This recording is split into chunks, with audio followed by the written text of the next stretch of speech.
नमस्कार, जय हिंद, वंदे मातरम।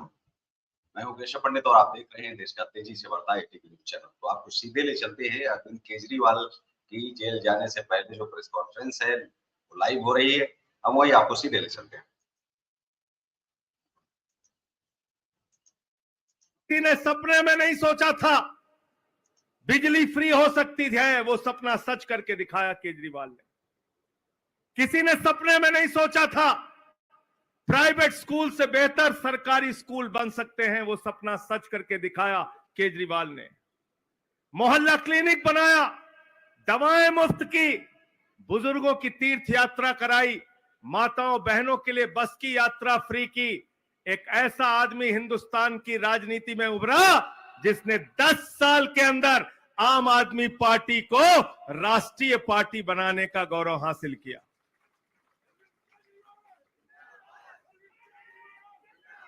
और इसलिए देश की तानाशाह सरकार, देश के तानाशाह नरेंद्र मोदी जी, उनको सिर्फ एक ही व्यक्ति से खौफ है, एक ही व्यक्ति से डर है, एक ही पार्टी से डर है कि किसी भी तरीके से आम आदमी पार्टी और अरविंद केजरीवाल की राजनीति को खत्म करो। लेकिन मैं नरेंद्र मोदी जी को कहना चाहता हूं, देश के प्रधानमंत्री को कहना चाहता हूं, एक नहीं 1000 कोशिश कर लोगे, आम आदमी पार्टी दिन दूनी रात चौगनी आगे बढ़ती रहेगी। तुम्हारे इन तानाशाही की कार्रवाइयों से रुकने वाली नहीं। अरविंद केजरीवाल वो शख्स है जिन्होंने आईआईटी से पढ़ाई की, देश के सबसे बड़े संस्थान से इंजीनियरिंग की पढ़ाई की, जमशेदपुर में नौकरी करते थे, उसके बाद मदर टेरेसा के संस्थान में जाके काम किया, इनकम टैक्स कमिश्नर बने। इनकम टैक्स कमिश्नर की नौकरी को लात मार के दिल्ली की झुग्गी बस्तियों में काम करने वाले शख्स हैं अरविंद केजरीवाल। और देश के सबसे बड़े भ्रष्टाचार विरोधी आंदोलन के रचयिता, देश के अंदर सबसे बड़े भ्रष्टाचार विरोधी आंदोलन को खड़ा करने का श्रेय, अन्ना आंदोलन को खड़ा करने का श्रेय अरविंद केजरीवाल को जाता है। और आप उस अरविंद केजरीवाल को झूठे, बेबुनियाद सबूत के बगैर एक ऐसे केस में जेल भेज रहे हो जिसका न सिर है न पांव है। मैं पूरे दावे के साथ कहना चाहता हूं, यह मामला न्यायालय में नहीं टिकेगा, जेल का ताला टूटेगा, अरविंद केजरीवाल छूटेगा, उसको कोई रोक नहीं पाएगा। ज्यादा दिनों तक आप रोक नहीं पाएंगे मोदी जी। बिना सिर पांव का केस बना दिया। रिश्वत किसने ली, भ्रष्टाचार किसने किया, पूरा देश इस बात को जान चुका है। तथाकथित शराब घोटाले में जिस आदमी को मुख्य आरोपी बनाया ईडी ने, उस शरद रेड्डी से 60 करोड़ रुपए की रिश्वत भारतीय जनता पार्टी ने खाई है। अगर किसी को जेल में होना था तो बीजेपी नेताओं को आज जेल में होना चाहिए था, अरविंद केजरीवाल को नहीं। लेकिन आपने एक एक करके हमारी पार्टी के नेताओं को जेल में डाला। मनीष सिसोदिया को जेल में डाला, सत्येंद्र जैन को जेल में डाला, मुझे 6 महीने जेल में रखा। कल मीडिया वालों ने अरविंद जी से पूछा, आपको दोबारा जेल जाना पड़ रहा है। केजरीवाल जी ने जवाब दिया, इस देश के लिए जरूरत पड़ी तो पूरा जीवन जेल में रह सकता हूं, लेकिन झुकूंगा नहीं, इनसे लड़ता रहूंगा, इनसे लड़ता रहूंगा, इनसे संघर्ष करता रहूंगा। और आज आपके बेटे, आपके लाल, आपके भाई को सिर्फ एक बात की सजा मिल रही है कि आम आदमी पार्टी और अरविंद केजरीवाल ने देश के तानाशाह के सामने झुकना मंजूर नहीं किया, लड़ना मंजूर किया, लड़ना मंजूर किया, संघर्ष करना मंजूर किया। मैं एक ऐसी परिस्थिति जब आज अरविंद केजरीवाल जी को दोबारा जेल में जाना पड़ रहा है, मैं अपने एक एक कार्यकर्ता, विधायक और पार्षद से कहना चाहता हूं, केजरीवाल जी के अरविंद जी मेरा रंग दे बसंती खड़े होकर चोला, तालियां मेरा रंग दे बसंती चोला, मेरा रंग दे बसंती चोला, हो आज रंग दे हमारे रंग दे, मेरा रंग दे बसंती चोला, मेरा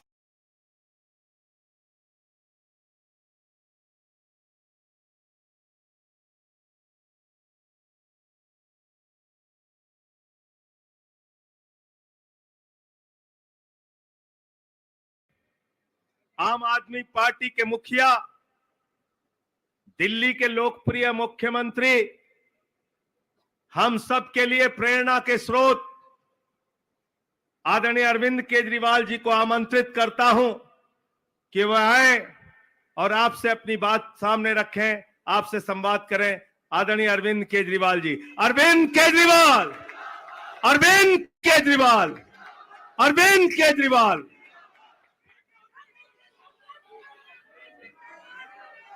भारत माता की, भारत माता की, इनकलाब, वंदे। दोस्तों, माननीय सुप्रीम कोर्ट ने मुझे 21 दिन की मोहलत दी थी। मैं तहे दिल से सुप्रीम कोर्ट का शुक्रिया अदा करना चाहता हूं, बहुत बहुत। उन्होंने चुनाव प्रचार करने के लिए मुझे ये मोहलत दी थी। 21 दिन कल पूरे हुए। अब यहां से मैं सीधा तिहाड़ जा रहा हूं। ये 21 दिन मेरे लिए बहुत विस्मरणीय है। मैंने एक भी मिनट खराब नहीं किया। रात दिन 24 घंटे देश को बचाने के लिए प्रचार किया है। केवल आम आदमी पार्टी के लिए प्रचार नहीं किया, सारी पार्टियों के लिए प्रचार किया। बंबई भी गया, भिवंडी भी गया, हरियाणा भी गया, उत्तर प्रदेश भी गया, पंजाब भी गया, जमशेदपुर भी गया। जहां मौका मिला, जहां जिसने बुलाया, उसी के लिए प्रचार करने के लिए गया, देश बचाने के लिए। मेरे सामने देश था। आम आदमी पार्टी इंपॉर्टेंट नहीं है, आम आदमी पार्टी सेकेंडरी है, पहली हमारे लिए देश है। तो मैं दिल्ली के लोगों को कहना चाहता हूं, आज आपका बेटा दोबारा जेल जा रहा है, इसलिए नहीं कि मैंने कोई भ्रष्टाचार किया है, इसलिए कि मैंने तानाशाही के खिलाफ आवाज उठाने की जरूरत की है। इस प्रचार के दौरान एक सबसे बढ़िया बात यह हुई कि सारे देश के सामने प्रधानमंत्री श्री नरेंद्र मोदी जी ने यह कबूल किया कि उनके पास मेरे खिलाफ रत्ती भर भी सबूत नहीं है। हम कहते थे ना, जब भी हमसे पूछा जाता था कि भाई ये कह रहे हैं 100 करोड़ रिश्वत ली, 100 करोड़ रिश्वत ली, वो 100 करोड़ कहां गया? 500 से ज्यादा जगह तुमने रेड मार ली, कहीं चवन्नी मिली हो, अठन्नी मिली हो, 1 रुपया मिला हो, कहीं हमने खर्च किया हो, कहीं कैश पड़ा हो, कहीं लॉकर में मिला हो, कहीं स्विस बैंक में मिला, कहीं चवन्नी नहीं मिली, तो पैसा कहां गया?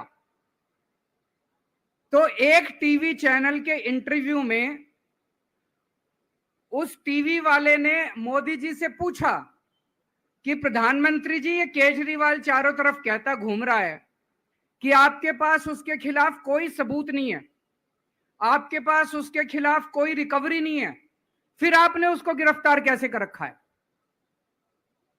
पता है प्रधानमंत्री जी ने क्या कहा?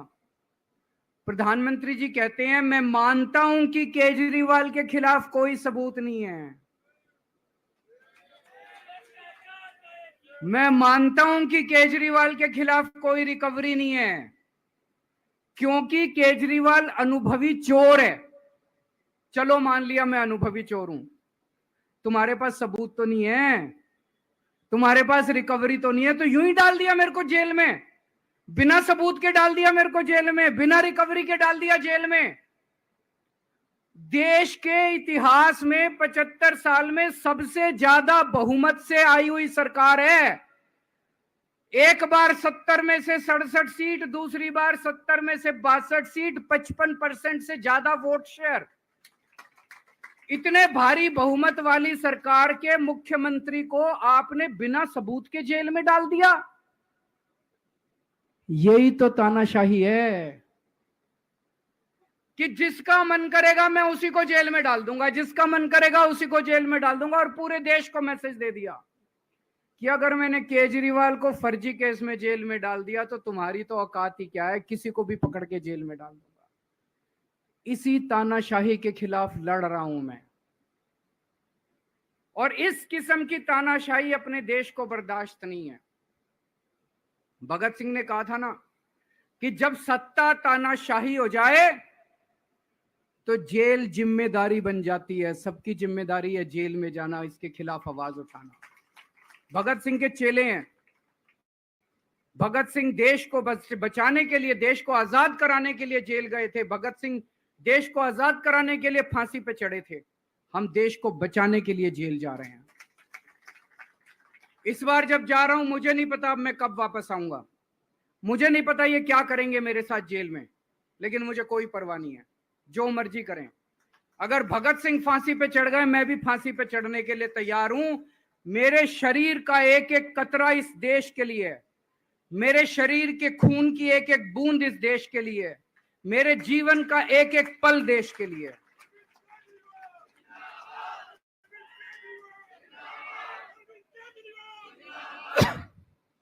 अभी मैं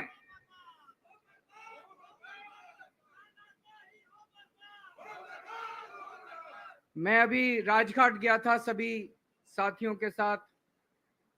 महात्मा गांधी की समाधि पे हम लोगों ने श्रद्धांजलि दी। गांधी जी ने इस हमारे देश से तानाशाही का अंत किया था, वो हमारे लिए प्रेरणा स्रोत हैं।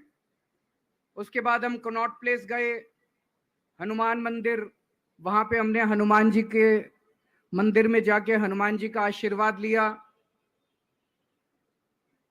4 तारीख को भी मंगलवार है, भली करेंगे बजरंग बली, करेंगे कि नहीं करेंगे? बोल बजरंग बली की। इनका नाश करेंगे, तानाशाहों का नाश करेंगे। अपने को किसी व्यक्ति विशेष से अपनी कोई दुश्मनी नहीं है, अपनी दुश्मनी तानाशाही से है। तानाशाही बर्दाश्त नहीं है अपने को। तो 4 तारीख को भी मंगलवार है और बजरंग बली का मेरे ऊपर, पार्टी के ऊपर बहुत आशीर्वाद है, देश के ऊपर बहुत आशीर्वाद है। मैं प्रार्थना करने गया था बजरंग बली को कि हे बजरंग बली, मेरे देश को बचा लो। अभी कल एग्जिट पोल आए हैं, मेरे से लिखवा लो, सारे एग्जिट पोल फर्जी हैं, बिल्कुल फर्जी हैं। एक एग्जिट पोल वाले ने राजस्थान में टोटल 25 सीट है, उसमें 25 में से 33 दे दिए उन्होंने बीजेपी को। ऊपर से आया होगा भाई बीजेपी को ज्यादा देने हैं, तो उसने कहा मोदी जी क्या याद रखोगे आप भी, आपको 25 में से 33 दे दिए। तो पूरा का पूरा फर्जी है, पूरा एग्जिट पोल फर्जी है। लेकिन असली मुद्दा ये है, इनको गिनती से 3 दिन पहले फर्जी एग्जिट पोल कराने की क्या जरूरत थी, ये समझने वाली बात है। मेरे को भी समझ नहीं आया। कई सारे लोगों की कई सारी बातें चल रही हैं। एक ये चल रहा है कि इन्होंने मशीनों का घोटाला कर दिया, लेकिन मैंने संदीप पाठक को भी बोला है और मैं सारे इंडिया गठबंधन की पार्टियों को बोलना चाहता हूं, अपने अपने काउंटिंग एजेंट को बोल दो, पूरी तरह से सतर्क रहे। आखिरी तक अगर हार भी रहे हैं तब भी उठ के ना आए। कई बार क्या होता है, 1 राउंड में, 2 राउंड में, 3 राउंड में हार गए तो उठ के चले जाते हैं। उठ के नहीं जाना। सबसे लास्ट में रैंडम जितने बूथ होते हैं, ईवीएम मशीन होती है, उसकी पर्चियां पड़ती हैं। उन पर्चियों में से 5% पर्चियां उठाई जाती हैं। उन 5% ईवीएम की मैचिंग वीवीपैट की स्लिप से कराई जाती है। वीवीपैट पे जो स्लिप है उसकी काउंटिंग होती है जैसे बैलेट पेपर की काउंटिंग होती थी, और उसकी काउंटिंग और ईवीएम की चेकिंग होती है दोनों की। एक भी मशीन अगर मैच ना करे तो वहां चुनाव रद्द कर दिया जाता है। तो अगर आपने ये चेकिंग कर ली वहां पे, तो इसका मतलब फिर ईवीएम का घोटाला हम बचा सकते हैं। फिर ईवीएम के घोटाला अगर कर रखा इन्होंने तो हम उसको एक्सपोज कर सकते हैं। तो सब लोगों ने लास्ट तक रुक के, आपका कैंडिडेट हार भी रहा है तब भी आखिरी तक रुक के आपको ये ईवीएम की चेकिंग करा के आनी है, ईवीएम और वीवीपैट की मैचिंग करा के आनी है। एक थ्योरी ये चल रही है कि इन्होंने इतना ज्यादा सीटें इसलिए दिखाई क्योंकि इनके लोगों ने शेयर मार्केट में इन्वेस्ट कर रखा है, और कल जब शेयर मार्केट खुले तो बम्पर होगा, तो ये अपने शेयर बेच बाच के खुद तो निकल लेंगे। बाकी एक थ्योरी ये चल रही है कि अफसरशाही पे दबाव डालने के लिए अगले 3 दिन में अफसरों से उल्टे सीधे काम कराने के लिए एक माहौल बना दिया गया। भाई आ तो हम ही रहे हैं, तो हमारी बात मानो, उल्टे सीधे काम करो, काउंटिंग में गड़बड़ कराएंगे, सब कुछ करेंगे। लेकिन फिर से मैं कह रहा हूं, अपने को, अपने काउंटिंग एजेंट, एआरओ, सब आरओ, सब लोगों को अपने को ट्रेन करके भेजना है और अपने को चौकन्ना रहना है। बाद में हम कहते रहे इन्होंने ये कर दिया, उसका कोई फायदा नहीं होगा।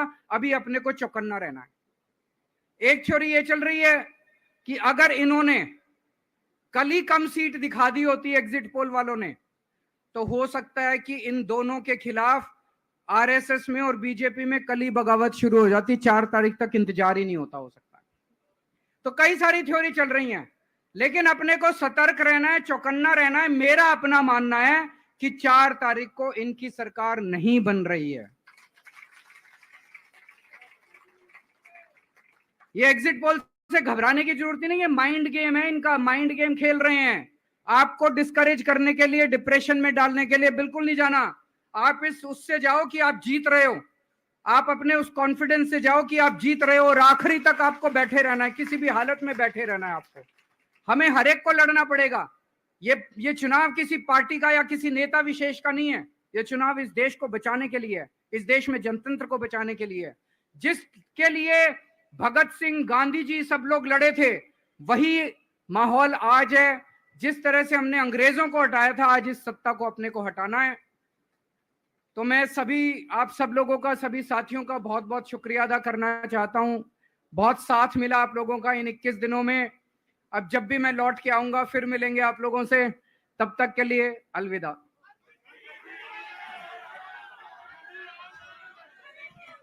सारे लोग राष्ट्रगान के लिए खड़े हो जाएंगे।